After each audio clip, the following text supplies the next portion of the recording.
Good afternoon, and thank you for joining us for today's Spark Symposium virtual series event, Graduate and Professional School Advice. My name is Tony Hansen, and I am a Regional and Licensing Associate at WiSys. Now, for those of you not familiar with WiSys, we are an independent, nonprofit supporting organization of the UW System Comprehensive Campuses, supporting in the areas of intellectual property protection, technology commercialization, grant funding, among others. Now, each year, WiSys hosts its annual symposium, Spark, and welcomes faculty, staff, and students, as well as industry representatives from across the state to honor research, innovation, and entrepreneurship in the UW system. This year, in place of the large in-person event, we have developed a series of virtual events to ensure we are still providing quality content to our campuses and highlighting the campus innovators. Now, today's event will feature a group of graduate school panelists, most of whom will speak to a specific graduate school track during our breakout room session. And our hope is that the students joining us today will gain lots of insights from the different discussions. So we hope you will gain a better understanding of the admission process and how to best position yourself for getting accepted.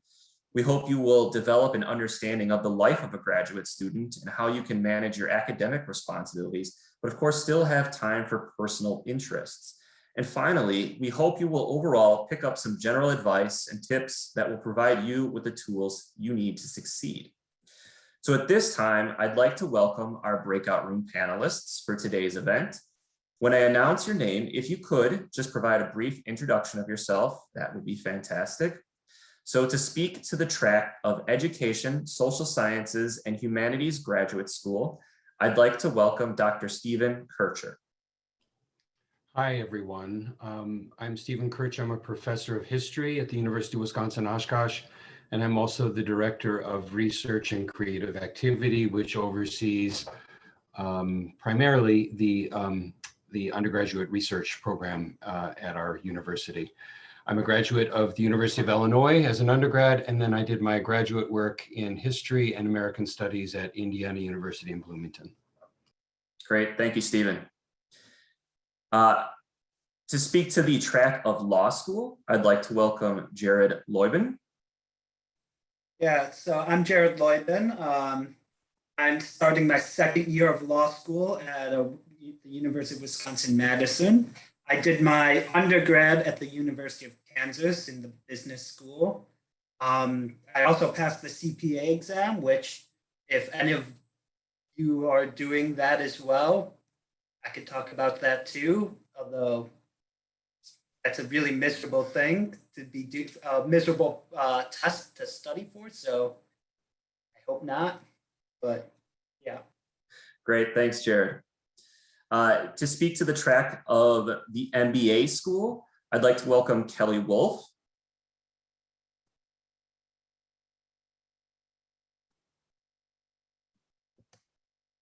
Kelly, I think you're muted. Here we go. How about now? Perfect. Thank you. I'm Kelly Wolf. I did both my undergraduate in business and master's of business at UW-Whitewater. And I work at Robert W. Baird in Milwaukee in our private wealth management technology solutions. So speaking of the CPA, I'm also Series 7 and 66 licensed. So if anyone has financial services interest, I can speak about those exams too. Also miserable. Thanks, Kelly.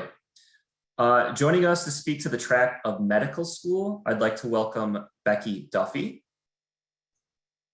Hi, thanks everyone. I'm Becky Duffy. I'm the MD admissions advisor at the University of Wisconsin School of Medicine and Public Health.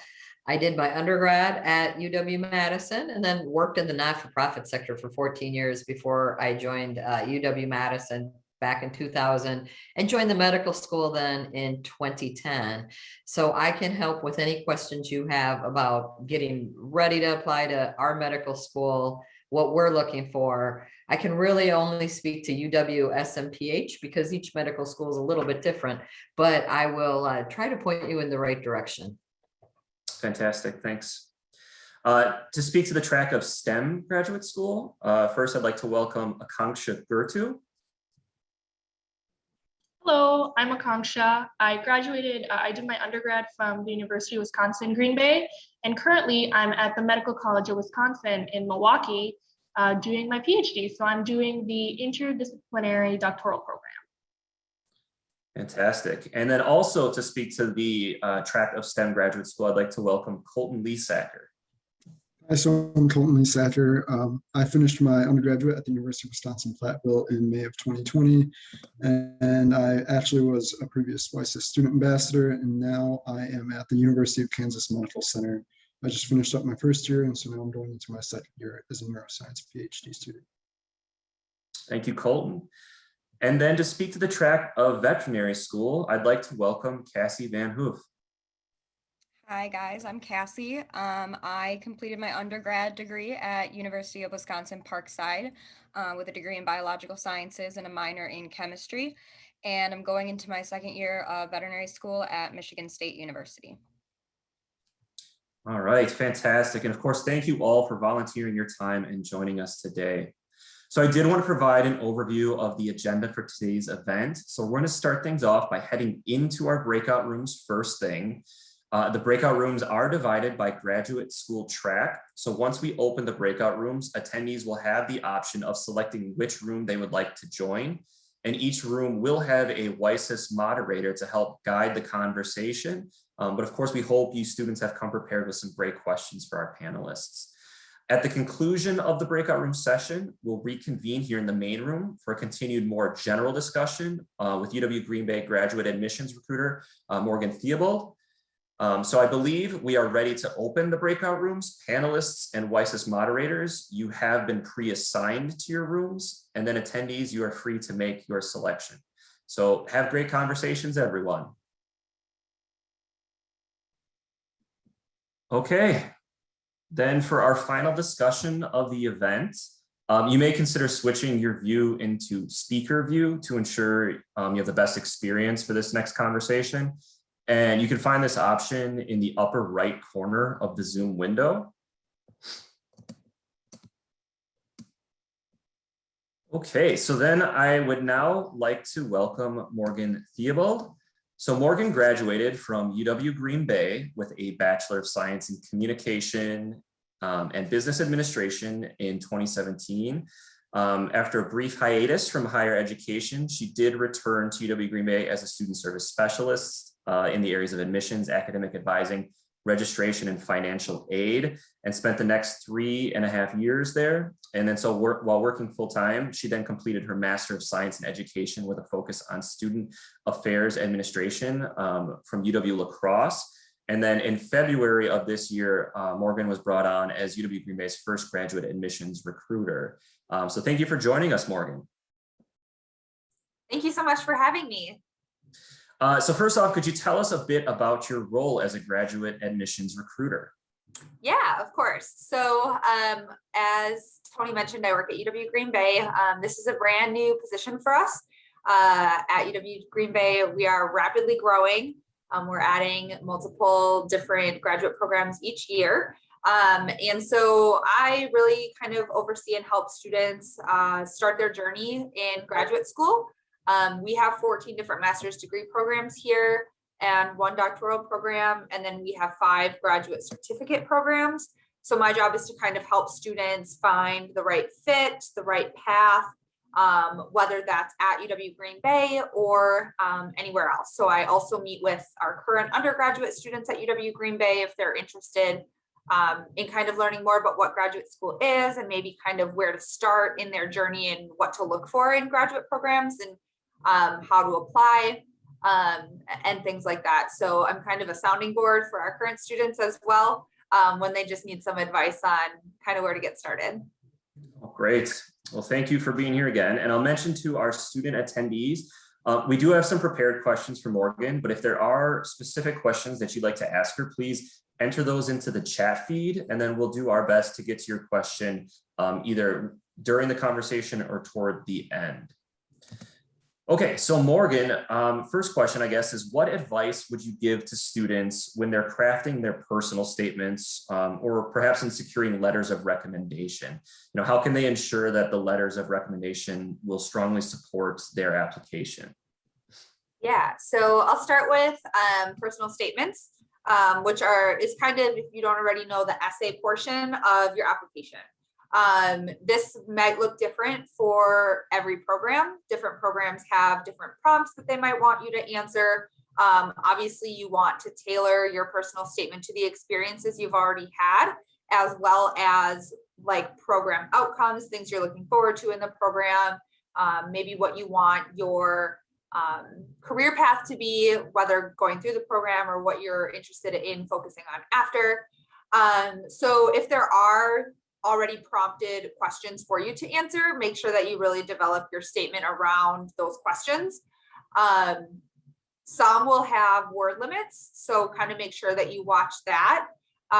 You don't want it to be 5 pages because if it's super long, people have a lot of essays and personal statements to read through. So you want to try to keep it as short and sweet as you can while still giving enough detail for the committee to really understand who you are as a person.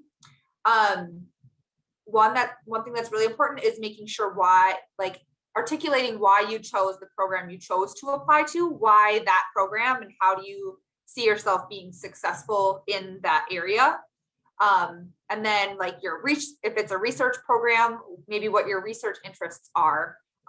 If, we talked about, I was in the MBA group. So if you have applicable experiences at work that you want to bring to the table in conversations with peers, kind of what do you want to get out of the MBA program, for example, and why are you pursuing that at this time in your career? And then try to think of something unique about yourself that might make you stand out.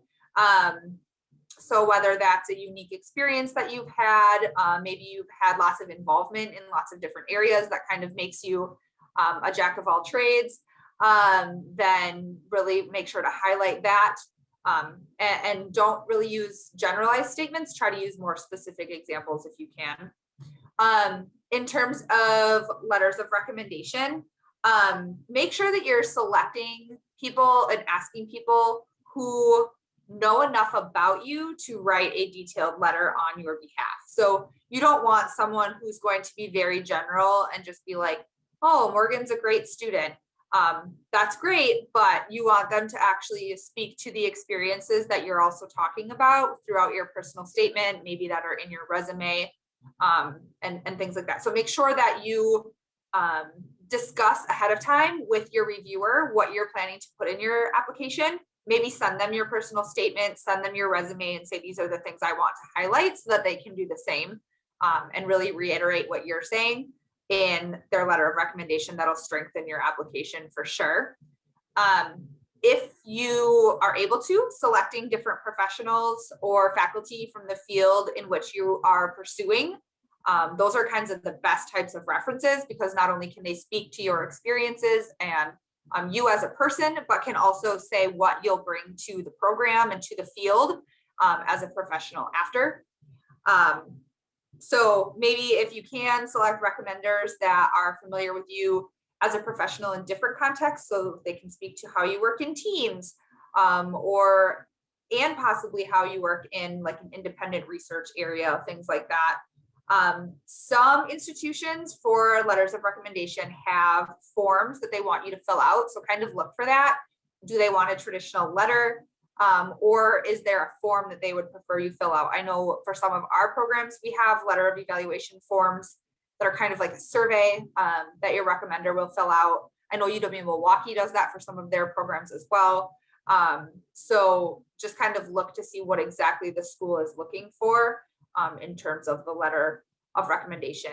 And then always make sure that you're asking ahead of time, far enough in advance that your recommender doesn't only have, less than a week to submit it before your deadline. So make sure you're asking far enough ahead of time that they have time to write a good quality letter and not just kind of throw something together last minute. I'm glad you mentioned that last point, because they're not going to probably be only writing a letter for you as well. So it's giving them enough time to kind of work on a well-crafted letter to support you in your graduate school next steps. That's a great point to hit home. And then going back to kind of the first points you were making, that's something I would agree with too, where making sure that it's not that you're just copying and pasting the personal statement from one application to the next, but you're really taking the time to ensure that you're answering their prompts and what they're looking for, and speaking to some of the things that they're proud of with regard to their program. So I thought that you hit, I agree with that big time. So then continuing on, is one thing that kind of comes up sometimes is kind of weighting the different requirements that students are submitting. So things like their GPA, the test score, whether that's an LSAT, an MCAT, a GRE, those types of test scores, but then also those personal statements that they're working on. Typically, in your experience, are these components all viewed equally, or can they often be weighted differently in the application process? Yeah, that's a great question. And I believe that we're talking about how COVID may have shifted this a little bit. So in a general sense, it's going to be different depending on every program. Some programs vary in their weight on personal statements, but if personal statements are required for the program, which most of the time they are, that might be a differentiator when weighing other options. So for example, every program usually has a minimum GPA, but some programs don't really differentiate above a certain threshold. So for some programs, if you have a 3.75, a 3.82 might not look that much better than a 3.75, depending on the threshold that they're looking for.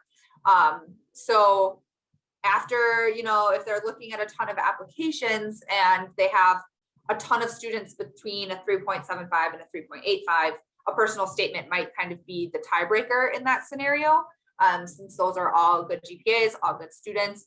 And same to, some of the test scores and things. Many graduate programs and schools are moving away from standardized testing right now, and are more heavily weighing specific skills and experiences that would help applicants be successful in the program. So that's kind of where you'll want to tailor your resume, if that's required, and your personal statement to really focus on things that are mentioned in the application, like on the application website, things that they might mention are important to them. So whether that's experience in a certain area, or have you shadowed people in the field that you want to go into? Have you done additional education or certificates in any of those areas? Things like that you'll also want to mention in your statement. Because if, like I said, if your GPA and if they do require test scores, if those are all kind of similar, really the differentiator for you that'll make you stand out is going to be your personal statement. And that could really be, especially if you're more on the borderline of like their GPA requirements, your personal statement can help you stand out better. So there's not really a good way to answer the question about weight per se, because every program is a little bit different. If you are concerned about if there's weight placed on something more heavily than others, I would definitely reach out to the program and ask, and see if there's a way that you can strengthen your application ahead of time if you are worried about something. So give yourself a year or a year and a half. If you're worried about GPA and what classes can I retake to get that higher, different things like that, make sure that you reach out far enough in advance that you're able to kind of make those adjustments ahead of time if needed. That's great. So maybe kind of carrying on from that point about reaching out to admissions office or departments or areas of study that you're looking to be a part of. Can you speak to proper etiquette practices, whether those are electronically or over the phone or in person, so when someone's connecting with an admissions office or with a department, or perhaps even during an interview process, what are the things that they should be taking care to do, as well as post-interview as well? Yeah, so I think personally, when I'm working with students, I appreciate students who reach out far enough in advance, preferably before the application even opens, just because once an application opens, it's possible we're being flooded with all of the application materials that are coming in. Depending on the size of the graduate office, they might have a longer response time. I know personally, I will reach out as quickly as possible to students and try to set up meetings, but if you can do it ahead of time where it really gives everyone enough time to actually sit down and have a conversation, whether that's over the phone or Zoom, that is, in my opinion, very helpful, as well as having questions prepared. So kind of making a list of the different questions that you have and sending them. I know sometimes I'll get emails, like 3 emails in a day from the same student with all different questions. If you can, and you're really thinking about the program, maybe think for a few days and combine all of your questions and then send a nicely formatted email. I know also in terms of reaching out to kind of the correct people. So whether you have questions for the graduate studies office or admissions, or if those are the same thing at some institutions like they are here, or the program chair, and you're really not sure who to start with, putting all of your questions in the same email is helpful so that we can get you connected with the correct people as soon as possible. Is helpful. In terms of etiquette, just being professional, make sure, especially in higher education, there are, you know, a lot of times in email signatures, people's preferred names, their pronouns, things like that. Be really aware that you're spelling names correctly, first and last name, addressing people by the correct pronouns. So those kinds of things really watch out for if you're emailing with someone. And if you, I know often if people make mistakes, it just own it and say, oh, I'm sorry, I spelled your name wrong. I realized that in my last email and I apologize. Just being as personable yet professional as you possibly can, and not, like I said, reaching out far enough in advance that you're not right before the deadline asking all these questions where maybe you don't give yourself enough time either, with depending on the answers, to get everything in, if that makes sense. And then in terms of post-interview follow-up, you want to send an email, or I know like it's difficult to send things in the mail right now with people not being in the office, but maybe send an email a day or two after your interview, just thanking them for the time that they've taken to interview you. That'll help you stand out as well, having a follow-up that is personal. Maybe mention something that you talked about in your interview that maybe was unique about yourself, because it'll remind them who you were and about your interview. And you'll stay top of mind easier, if that makes sense. That all makes sense. It's all really great advice. Thank you for that. Yeah. So I'm not sure if we're jumping back here, if it's still kind of all mixed in. So when you get an application in, and maybe this is an area you can only speak to with regard to UWGB, but if that application isn't necessarily, you know, fully complete, or it's not compliant for some reason, is there an opportunity for students to submit the missing information or correct that before they're being considered for admission? Or is that kind of it?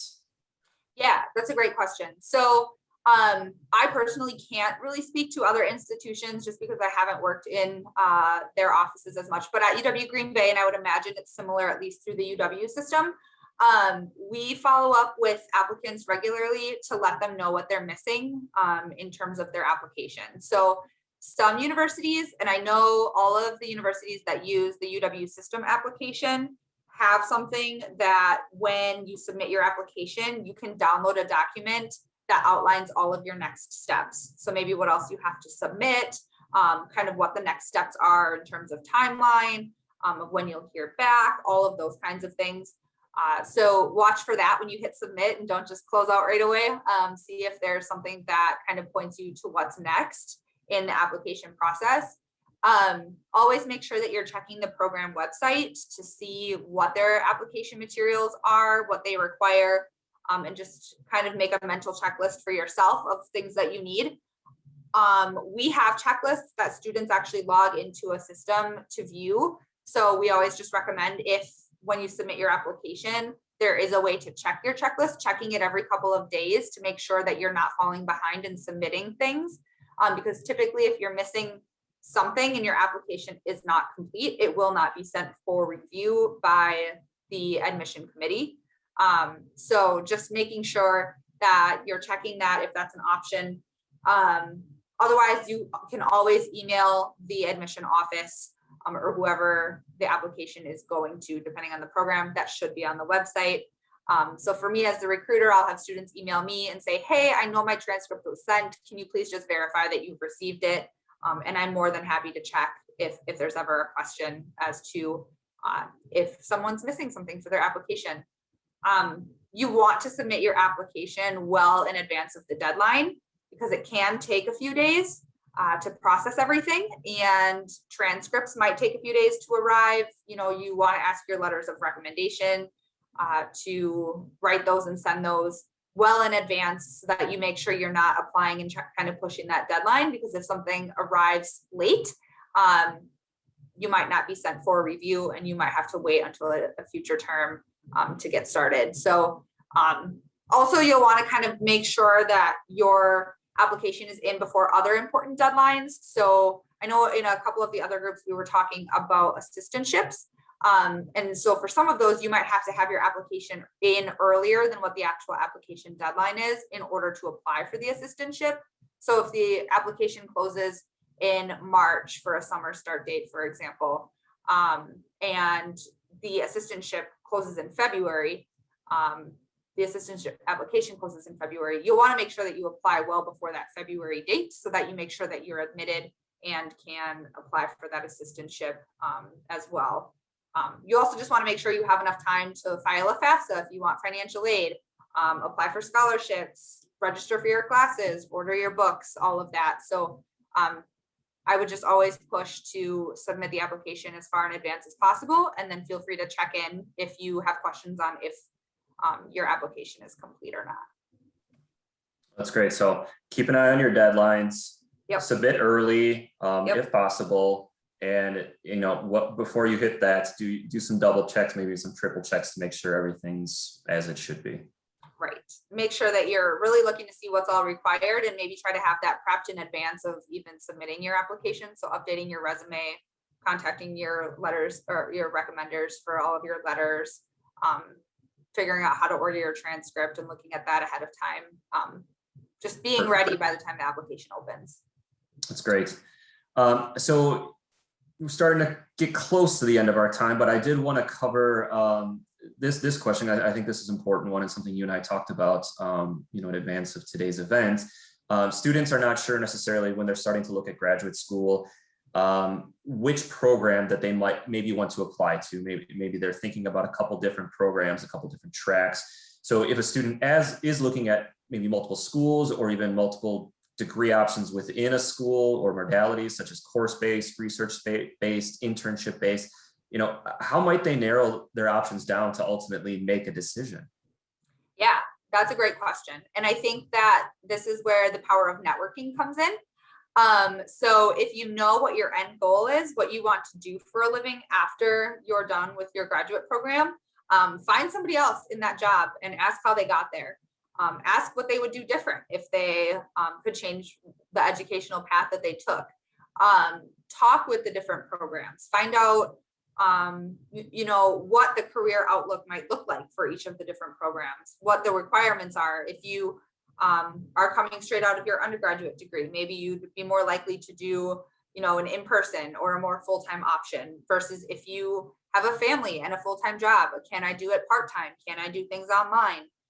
Really asking those questions and trying to figure out, I'll talk with students. We have a whole checklist that we go through for one of our programs. There's many different options in ways that they can complete the degree. So they can do course-based, internship-based, or research-based. And I really just go through a whole list of questions that we have on our website and say, does this sound like you? Does this sound like it's something that you'd be interested in? Is this one of your career goals? And we kind of just talk it through and try to really match them to the best program for them. It looks like Heather just shared something in the chat that might be a great resource as well for keeping track of deadlines and program details and things. When you're comparing programs, I would definitely recommend having some sort of spreadsheet that you really, if it's important to you that it's in person, for example, have modality be a column on your spreadsheet. If cost is an important factor, have a column that is for cost. And you can really then visualize and see how different programs compare and see if there's one that's a good fit for you. But I definitely would reach out to the program. So the program chair, maybe even your career services office at your institution to say, this is where I want to end up. How do I get there? They can really help you look at many different options. So whether that's grad school, whether that is a technical diploma or a certificate program of some sort, or maybe it's just work experience at this time. We don't want to lead you astray. We want you to find the best fit for you. So definitely network in all of the areas that you think you might want to focus on in the future. And don't be afraid to ask the question of, how did you get here? How do I get this? How can I get hands-on experience? What programs would you recommend? Which ones are good in your field? Which programs stand out? And just don't be afraid to ask those questions. That's great advice. So maybe as a final question, I just wanted to give you the opportunity to perhaps briefly speak to your experience attending graduate school and earning your master's degree, both while you were working full time and doing so from a distance, and maybe, just impart any advice you have for anyone that's considering tackling graduate school down the road rather than right away. Yeah. And I know that we talked about this briefly in the MBA group today as well, but it's up to you if you want to jump in right away after your undergrad, or if it's valuable to wait. And you have to know yourself as a student as well. Do you think some work experience will benefit you first before applying for your program? For an MBA, maybe that makes sense. For other programs like law school, probably doesn't make as much sense. So kind of just look at the program options that you're interested in. And I think that, wow, sorry, I just had a mind blank. When you're really considering that, take into consideration the time that you have available. What can you make work? For me, I worked full time.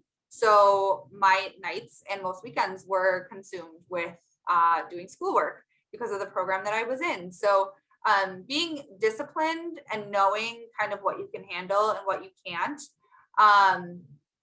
and disciplined in the sense where if you decide I'm going to take 2 years off and then go back to school, is that realistic for you? Do you think you'll actually be able to do that? Or is it a better decision for you to go back to school right now? That's totally an individual choice. Different people, it works different ways. Some people want to take 5 years off and they get a ton of experience and it's really valuable in their graduate program. And some people say, I think I'm going to do it right away, because if I don't, I might not go back. That was me. I took 9 months off and I was like, if I wait any longer than that, I'm probably not going to do it. So I went back right away. I also, I love working in higher education. So I wanted to get back into higher education before starting my degree. So I switched jobs. I wanted to make sure I was settled in my new job, and that I could handle taking on more. And also, if there's tuition reimbursement at your job, that doesn't hurt to ask about either, because they can help you pay for school. So just kind of aligning everything post undergrad, and making sure that everything that you're doing is pointing you toward the direction you want to go in. And I know that's way easier said than done, and sometimes you have to just kind of figure it out. But for me, I wanted to work full time. I knew an online program would be the best option for me, which at the time was kind of unique. Now that COVID happened, it's not unique anymore. But some people have learned now that they like the online environment. So it's really just finding that best fit for you. And yeah, I think either way, grad school is not an easy thing, and it's a big decision. So you want to be sure that you're very confident in the program that you choose and the modality in which you do it, so that you remain happy and healthy while you're completing your degree as well. You don't want to stress yourself out. Yeah, absolutely. Well, thank you. I appreciate you sharing your experience. Yeah. And thank you for all the information you provided here, in this second portion of our event. We really appreciate you taking the time to be with us here. Yeah, thank you so much for having me. Okay, so that concludes today's event. So I once again wanted to thank all of our panelists for taking the time to be with us today. And I want to thank you, the students, for attending. I hope the discussions were helpful and you have new insights to use as you consider what's next for you in your education. So thank you all again, and I hope everyone has a great rest of your day.